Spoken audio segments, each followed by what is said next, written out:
ഇന്ത്യക്കും പാകിസ്ഥാനും വളരെ പ്രധാനപ്പെട്ട ഒന്നാണ് സിന്ധ് പ്രവിശ്യ. ഇപ്പോൾ ഈ സിന്ധ് ഇന്ത്യയിലേക്ക് തിരികെ കൊണ്ടുവരുമെന്ന വലിയ സൂചനകൾ പുറത്തുവിട്ടിരിക്കുകയാണ്. മറ്റാരുമല്ല, കേന്ദ്ര പ്രതിരോധ മന്ത്രിയായ രാജ്നാഥ് സിംഗ്. പാകിസ്ഥാന് മുന്നറിയിപ്പ്.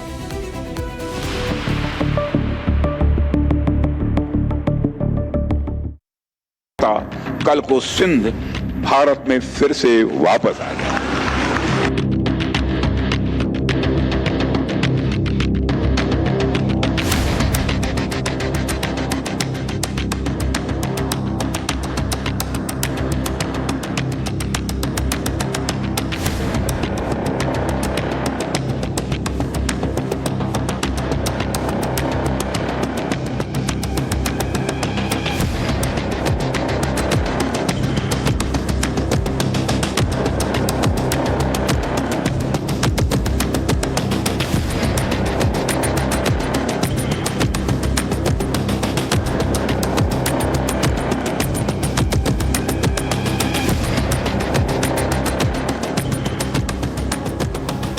ഓക്കെ, അപ്പോൾ ഇപ്പോൾ പാകിസ്ഥാനിലാണെങ്കിലും സിന്ധ് ഭാവിയിൽ ഇന്ത്യയിലായേക്കാം എന്ന് സൂചിപ്പിക്കുകയാണ് പ്രതിരോധ മന്ത്രി രാജ്നാഥ് സിംഗ്.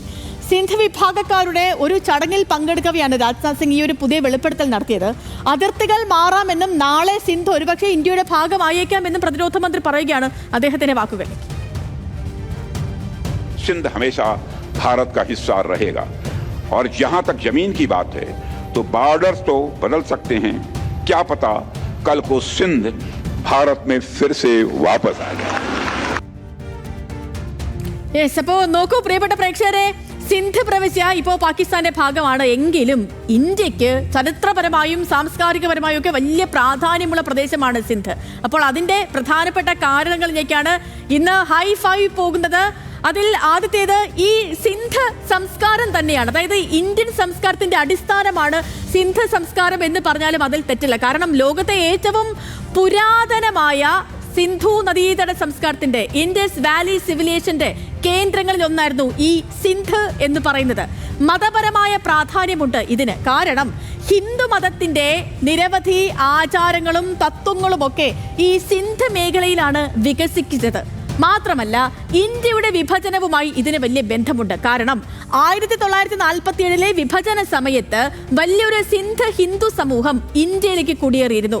ഇന്ന് ഇന്ത്യയിലെ മുംബൈ, അഹമ്മദാബാദ്, ഉൽഹാസ് നഗർ എന്നിവിടങ്ങളിലൊക്കെ സിന്ധ് സമൂഹം ഇന്ത്യൻ സമ്പദ് വ്യവസ്ഥയ്ക്കും വ്യാപാരത്തിനുമൊക്കെ വലിയ സംഭാവന നൽകുന്നവരാണ്. ഇതാണ് ഇന്ത്യയുടെ പ്രധാനപ്പെട്ട കാര്യം. നമുക്ക് ഇതേപോലെ തന്നെ പാകിസ്ഥാൻ എത്രത്തോളം പ്രധാനപ്പെട്ടതാണ് സിന്ധ് എന്നുകൂടി പരിശോധിക്കാം. പാകിസ്ഥാനിലേക്ക് വരുമ്പോൾ അതിൽ ഒന്നാമത്തേത് ഈ സാമ്പത്തിക പ്രാധാന്യമാണ്. കാരണം ഈ പാകിസ്ഥാനെ സംബന്ധിച്ചിടത്തോളം പാകിസ്ഥാന്റെ വിപണന കേന്ദ്രമായ കറാച്ചി സ്ഥിതി ചെയ്യുന്നത് സിന്ധിലാണ്. ഈ കറാച്ചി എന്ന് പറയുന്നത് പാകിസ്ഥാന്റെ സാമ്പത്തിക തലസ്ഥാനം കൂടിയാണ്. അവരുടെ എക്കണോമിക് ഹബ്ബായി കരുതപ്പെടുന്ന ഒരു സ്ഥലമാണ്. പാകിസ്ഥാന്റെ മൊത്തം സമ്പദ് വ്യവസ്ഥയിലെ വലിയൊരു പങ്ക് വ്യാപാരവും വ്യവസായവും ഒക്കെയും നടക്കുന്നത് ഈ സിന്ധ് കേന്ദ്രീകരിച്ചാണ് എന്നുള്ളതാണ് പാകിസ്ഥാന് ഈ പ്രവിശ്യ എത്രത്തോളം പ്രധാനമാണ് എന്നുള്ളതിന് ഒന്നാമത്തെ കാരണം. രണ്ടാമത്തേത് ഇവിടുത്തെ തുറമുഖങ്ങളുടെ പ്രാധാന്യമാണ്. നോക്കൂ, പാകിസ്ഥാനിലെ ഏറ്റവും വലിയ 2 തുറമുഖങ്ങൾ, ഒന്ന് കറാച്ചി പോർട്ടും മറ്റൊന്ന് പോർട്ട് ഖാസിമുമാണ്. ഈ 2 വലിയ തുറമുഖങ്ങളും ഈ സിന്ധിലാണുള്ളത്. ഇറക്കുമതിയും കയറ്റുമതിയും ഒക്കെ ഭൂരിഭാഗവും ഈ 2 തുറമുഖങ്ങൾ കേന്ദ്രീകരിച്ചാണ് നടക്കുന്നത്. അതുകൊണ്ട് തന്നെ അതും പാകിസ്ഥാനെ സംബന്ധിച്ച് വളരെ വലിയ നിർണായകമാണ്. ഇനി ജനസംഖ്യയും നഗരവികസനവും നോക്കിയാൽ പാകിസ്ഥാനിലെ ഏറ്റവും വലിയ നഗരം കറാച്ചി, അത് സിന്ധിലാണുള്ളത്. രാജ്യത്തിന്റെ വിവിധ ഭാഗങ്ങളിൽ നിന്നുള്ള ജനങ്ങൾ ഇവിടെ എത്തിയതിനാൽ സിന്ധ് ഒരു സാംസ്കാരിക സാമ്പത്തിക ഒരു മിക്സ് അല്ലെങ്കിൽ അവ തമ്മിൽ ഇഴുകി നിൽക്കുന്ന ഒരു കേന്ദ്രമാണ് എന്നുകൂടി ഈ സിന്ധിനെ പറയാം.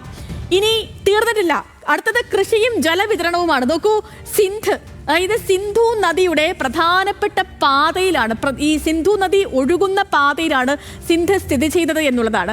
പാകിസ്ഥാനിലെ കൃഷിക്ക് പ്രാധാന്യമായി അല്ലെങ്കിൽ അതിന് വേണ്ട ജലവിതരണമൊക്കെയും സിന്ധുവിന്റെ സഹായത്തോടു കൂടിയാണ് അവിടെ നടക്കുന്നത് എന്നുള്ളത്.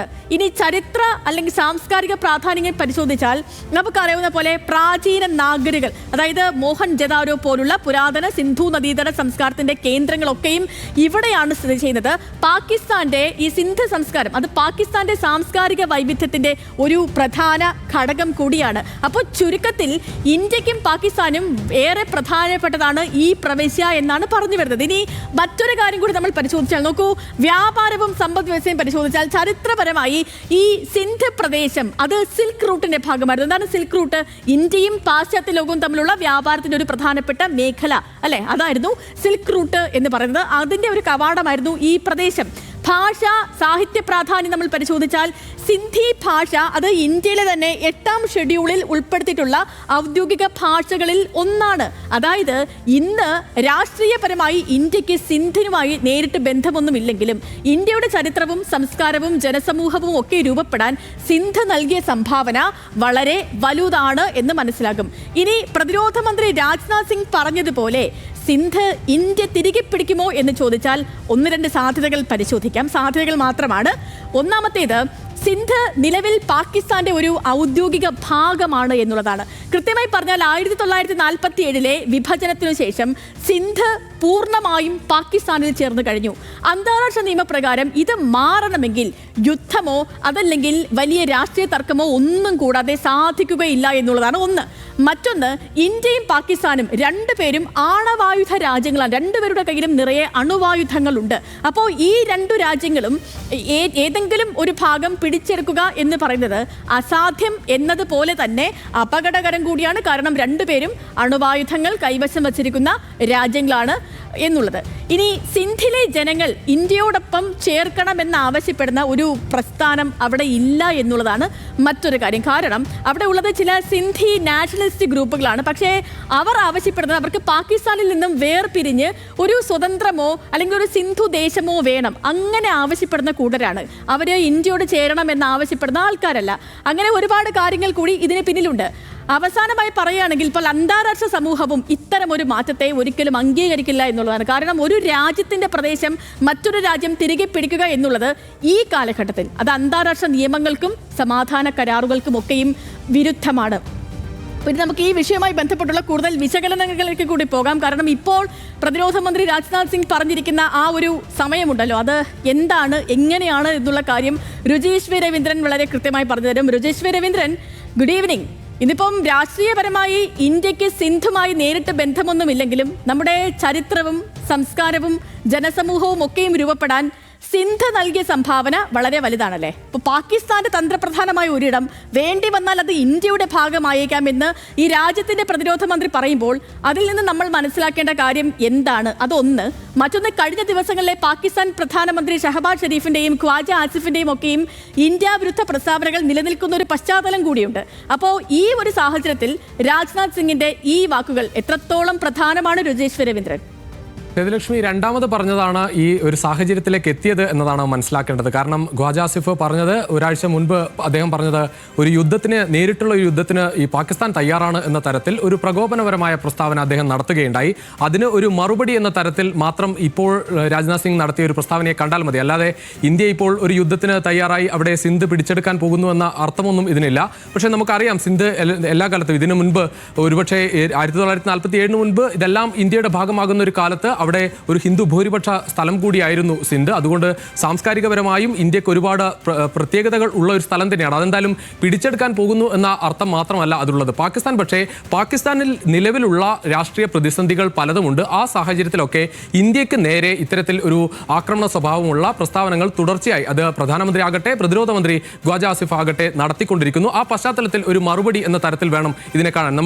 നമ്മുടെ ജനഗണമന ചൊല്ലുന്ന സമയത്ത് പഞ്ചാബ്, സിന്ധ്, ഗുജറാത്ത്, മറാഠ എന്ന് പറയുമ്പോൾ അവിടെയുള്ള ഏറ്റവും പ്രധാനപ്പെട്ട കാര്യം പഞ്ചാബ് എന്ന് പറയുന്ന പഞ്ചാബ് പ്രവിശ്യ കിടക്കുന്നത് പാകിസ്ഥാനിലാണ്, സിന്ധ് കിടക്കുന്നത് പാകിസ്ഥാനിലാണ്. ഇത് നമുക്കറിയാം. അതോടൊപ്പം ഇനി കശ്മീരിന്റെ കാര്യം എടുത്താൽ നമ്മൾ ഈ വരച്ചുകൊണ്ടിരിക്കുന്ന കശ്മീർ അല്ല നിലവിൽ ഇന്ത്യയുടെ കയ്യിലുള്ള കശ്മീർ. അതിന്റെ ഒരു ഭാഗം ചൈനയുടെ കയ്യിൽ അക്സായ് ചിഹ്നാണ്, മറ്റൊരു ഭാഗം പാക് അധിനിവേശ കശ്മീരാണ്. ഇത് നമുക്ക് അറിയാം. അറിഞ്ഞുകൊണ്ട് തന്നെയാണ് ഇത് നമ്മൾ നിലവിൽ ഇന്ത്യയിൽ ഈ രീതിയിൽ പോയിക്കൊണ്ടിരിക്കുന്നത്. പക്ഷേ അതിന് മറ്റൊരു യുദ്ധ സാഹചര്യമോ മറ്റൊന്നും ഇല്ല. നിലവിലെ സാഹചര്യത്തിൽ അതില്ല.